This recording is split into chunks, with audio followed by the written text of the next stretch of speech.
Hello, नमस्कार। देखिए, कद्दू की खेती ऐसी खेती है जो कम लागत पे अधिक मुनाफा निकाल कर देता है। यानी कि 4 महीने में ये हमें जो है अच्छा उत्पादन दे देता है किसान साथियों।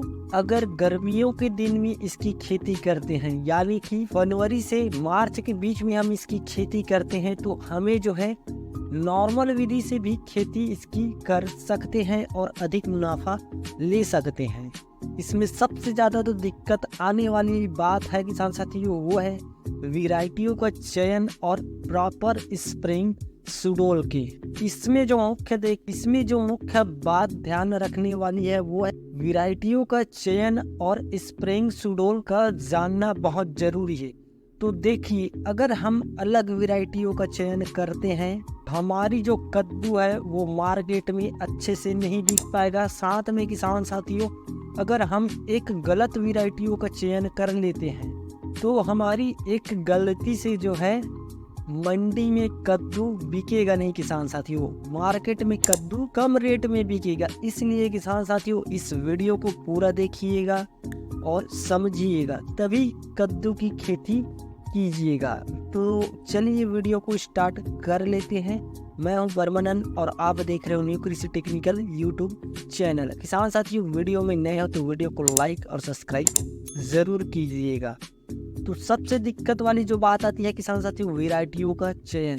तो देखिए, अगर हम अलग वैरायटी का चयन करते हैं जिसकी साइज कम ज़्यादा हो, तो इन वैरायटियों की मार्केटिंग मांग जो रहता है वो कम रहता है। तो जो प्रॉपर किसान साथियों लगातार अच्छे बिकने वाले वह वैरायटी कौन सी है जिसे हम मार्केट में आसानी से बेच सकते हैं, तो आप ले सकते हो किसान साथियों। जैसे कि डॉक्टर सीट विराट के नाम से आता है किसान साथियों, माहिको का माही 3 के नाम से आता है। ये जो कद्दू का आकार रहता है किसान साथियों वो गोल रहता है। और VNR की अर्जुन के नाम से आता है, सक्ता नकुल F1 के नाम से आता है। ये जो वैरायटी है किसान साथियों, इन वैरायटियों का मांग मार्केट में बहुत ज़्यादा है, क्योंकि इसकी जो साइज है किसान साथियों वो लगभग सभी लोगों को, यानी कि सभी मंडी वालों को पसंद में आते हैं और सबसे ज़्यादा यही वैरायटी लगाया जाता है इंडिया में। इन वैरायटियों का चयन जरूर कीजिएगा। दूसरी जो बात ध्यान में रखना है किसान साथियों, इसमें जो है आप सिंचाई, तो आप अगर बरसात में इसकी सिंचाई करते हो किसान साथियों, तो कम से कम 14 से 15 दिनों में इसकी सिंचाई जरूर कीजिए एक बार। वही गर्मियों के दिन में, यानी कि मार्च से अप्रैल में हम इसकी खेती करते हैं किसान साथियों, तो कम से कम 6 से 7 दिनों के अंतराल पर हमें सिंचाई करना चाहिए और आप अपने हिसाब से भी देखकर सिंचाई कर सकते हो। इसकी बात करें समय की, यानी कि किसान साथियों, हमें कद्दू की खेती कौन से समय पे लगाने पर सबसे ज़्यादा उत्पादन मिलेगा और मंडी रेट अच्छा देखने को मिलेगा। तो किसान साथियों, अगर हम इसकी खेती बरसात में करते हैं तो जून से जुलाई के बीच इसकी खेती कर सकते हैं, और गर्मियों में फरवरी से मार्च के बीच खेती कर सकते हैं।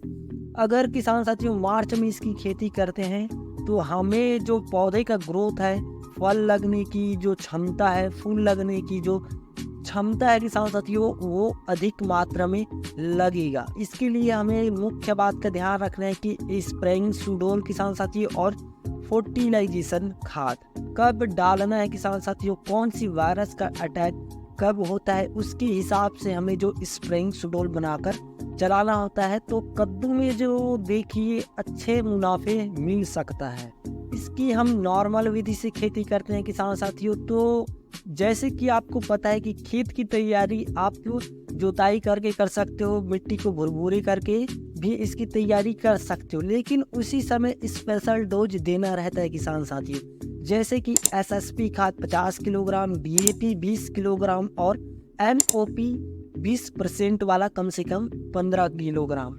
इनको लेकर किसान साथियों अच्छे से मिक्स करके हम खेत में इसका छिड़काव कर देंगे। बात कर लेते हैं बीज उपचार की। तो किसान साथियों, अगर इन वैरायटियों का चयन करते हो तो इसमें ऑलरेडी बीज उपचार हुआ रहता है, तो इन वैरायटियों का चयन करते तो बिल्कुल बीज उपचार करने की कोई आवश्यकता नहीं है।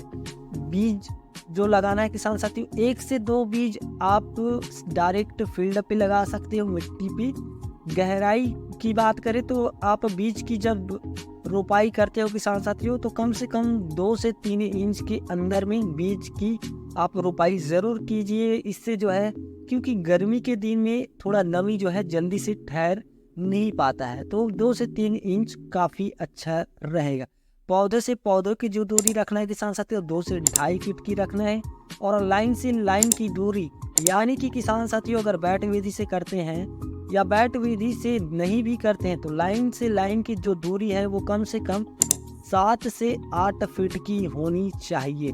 7 से 8 फीट की इसलिए होना चाहिए किसान साथियों, क्योंकि इसका जो पौधा है वो बेल वाला होता है। तो बेल वाला होता है किसान साथियों, इसलिए जो है हमें 7 से 8 फीट इसकी चौड़ाई रखनी बहुत ज़रूरी है। बात कर लेते हैं खरपतवार नियंत्रण की।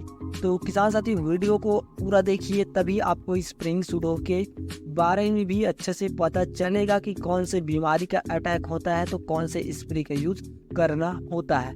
खरपतवार नियंत्रण के लिए किसान साथियों आप किसी भी रासायनिक दवा का उपयोग बिल्कुल ना कीजिएगा। आप अपने हाथों से या वर्करों के माध्यम से साफ सफाई खेत में जरूर रखिए। तो इस अगर खरपतवार नियंत्रण नहीं होता है किसान साथियों, तो उसमें जो है हमें मोजेक वायरस, कोकड़ा रोग, लीफ माइनर, एंथ्राकनोज जैसी वायरस देखने को मिलेगा। और ये वायरस इतनी खतरनाक होता है किसान साथियों कि 1 सप्ताह के अंदर में पूरे फसल को चौपट कर देता है। तो देखिए खेत में साफ सुथरा जरूर बनाकर रखिएगा। मोजेक वायरस के लिए किसान साथियों सबसे जो मुख्य कारण होता है रस चूसक की, जैसे कि सफ़ेद मक्खी हो गया, थ्रिप्स हो गया, माइट हो गया, एफिड हो गया, जैसिट हो गया। अगर इन कीटों का अटैक होता है तो किसान साथियों मोजेक वायरस लगना ही लगना होता है। मोजेक वायरस तो देखिए किसान साथियों स्प्रिंग सूडोल बनाकर बिल्कुल चलिएगा। तो आपको जैसे कि वीडियो में दिखाया गया है, पहला जो स्प्रे बनाना है किसान साथियों, यानी कि स्प्रे करना है अपने हमारे कद्दू पे या अपने कद्दू पे पहला जो स्प्रे करना है किसान साथियों 20 से 25 दिनों में करना है। जो हम डोज बताएंगे किसान साथियों वो 15 लीटर की दर से हम आपको डोज बताएंगे। तो किसान साथियों ध्यान से सुनिएगा, मुख्य पॉइंट यही होता है। अगर फसल अच्छे भी है किसान साथियों, उसमें फल फूल की दिक्कत आता है, तो हम सामने आगे चलकर वीडियो में इसके बारे में भी बात करेंगे। तो पहला स्प्रे है किसान साथियों 20 से 25 दिनों के बीच में आपको प्रथम स्प्रे ले लेना है M45 फंगीसाइड 40 ग्राम, साथ में किसान साथियों कॉम्फीडोर 10 ml आप इसका यूज कर लेना किसान साथियों। दूसरा स्प्रे जो है किसान साथियों 40 से 50 दिन के अंतराल पे करना है, जैसे कि आपको वीडियो में दिखाया गया है, पहला, दूसरा, तीसरा, चौथा। इस हिसाब से स्प्रेइंग शेड्यूल बना सकते हो। ये इनसे तो है किसान साथियों हमारी जो भी रस चूसक कीट है, लीफ माइनर हो गया, एंथ्राकनोज हो गया, ये स्प्रिंग शेड्यूल से आपको कोई दिक्कत नहीं देखने को मिलेगा, नहीं पौधों में कोई वायरस देखने को मिलेगा। तो इनके बाद आता है किसान साथियों फर्टिलाइजेशन खाद, यानी कि फूल फल के लिए कौन सी खाद देना है किसान साथियों, और जो है पौधों के ग्रोथ के लिए कौन सी खाद देना है। तो फर्टिलाइजेशन खाद भी हम बनाकर चल सकते हैं। तो देखिए पहला जो खाद देना है किसान साथियों 20 से 30 दिनों के बीच में देना है। यूरिया ले लेना है 15 किलोग्राम और साथ में 2 से 3 किलो माइक्रोन्यूट्रिएंट। और दूसरा जो खाद लेना है किसान साथियों 40 से 50 दिन के बीच में आपको यूरिया 15 किलोग्राम, माइक्रोन्यूट्रिएंट 2 किलोग्राम और ह्यूमिक एसिड 40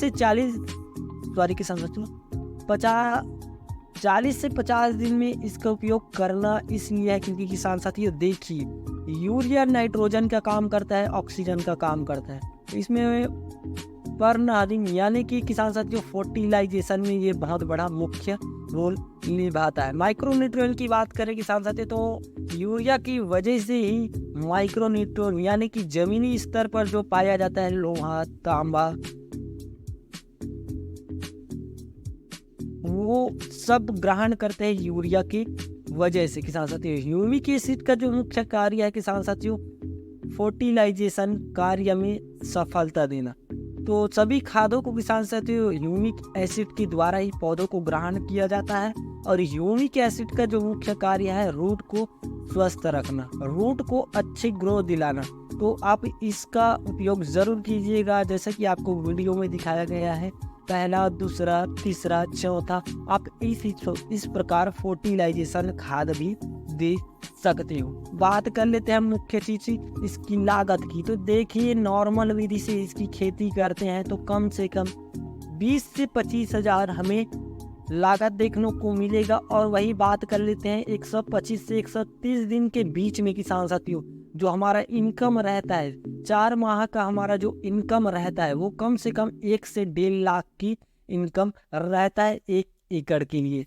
सॉरी किसान साथियों, एक बात बताना भूल गया कि आप जैसे कि फर्टिलाइजेशन खाद डालते हो, पहला, दूसरा, तीसरा, चौथा जो मैंने बताया है वो 1 एकड़ के हिसाब से बताया है। तो इसकी लागत तो आपको पता चल गया कि साथियों, साथ में लाभ का भी पता चल गया। मुख्य चीज़ जो ध्यान में देखने वाली बात है किसान साथियों वो है वैरायटी का चयन और एफिड जैसी थ्रिप्स, माइट, सफ़ेद मक्खी, इनकी कंट्रोल आप रेगुलर कीजिएगा। साथ में किसान साथियों बोरान का यूज़ आप ज़रूर कीजिएगा। बोरान का यूज़ करने से किसान साथियों हमारे जो पौधे हैं उसमें फल और फूल ज़्यादा लगते हैं, तो बोरान का उपयोग ज़रूर कीजिएगा। तो अगर वीडियो अच्छा लगा किसान साथियों तो वीडियो को लाइक और सब्सक्राइब ज़रूर कीजिएगा। वीडियो पूरा देखने के लिए धन्यवाद।